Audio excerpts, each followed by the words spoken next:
ഭാവി വരനെ ആലിംഗനം ചെയ്തതിന് യുവതി ഹഗ്ഗിംഗ് ഫീസായി ആവശ്യപ്പെട്ടത് 3 ലക്ഷം രൂപ. ഒടുവിൽ വരന് വരുമാനം കുറവെന്ന് പറഞ്ഞ് വിവാഹം മുടങ്ങുകയും ചെയ്തു.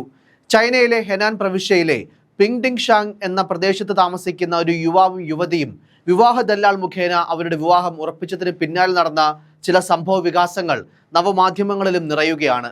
ജനുവരിയിൽ വിവാഹ നിശ്ചയം നടത്തുകയും നവംബറിൽ വിവാഹം നടത്താൻ തീരുമാനിക്കുകയും ചെയ്തു.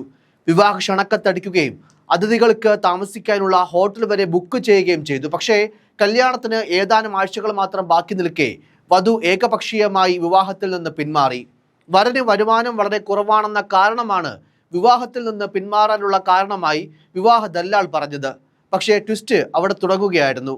ചൈനയിലെ രീതി അനുസരിച്ച് വിവാഹ നിശ്ചയം നടന്നാൽ വരൻ വധുവിന് സമ്മാനമായി പണം നൽകും. ഇതുപ്രകാരം പ്രതിശ്രുത വരൻ വധുവിന് നൽകിയത് 2 ലക്ഷം യുവാൻ, അതായത് ഏകദേശം 24.84 ലക്ഷം ഇന്ത്യൻ രൂപയാണ്. എന്നാൽ വധു പിന്മാറിയതോടെ സമ്മാനമായി നൽകിയ തുക തിരിച്ചു നൽകണമെന്ന് വരനും കൂട്ടരും ആവശ്യപ്പെട്ടു. പക്ഷേ തുകയിൽ നിന്ന് 1.7 ലക്ഷം യുവാൻ മാത്രമാണ് യുവതി തിരികെ നൽകിയത്. ഫോട്ടോ ഷൂട്ടിങ്ങിനിടെ വരൻ തന്നെ ആലിംഗനം ചെയ്തിരുന്നുവെന്നും ആ വകയിൽ ഹഗ്ഗിംഗ് ഫീസായി 30,000 യുവാൻ, അതായത് ഏകദേശം 3,72,000 രൂപ തനിക്ക് വേണമെന്നുമായിരുന്നു യുവതിയുടെ ആവശ്യം.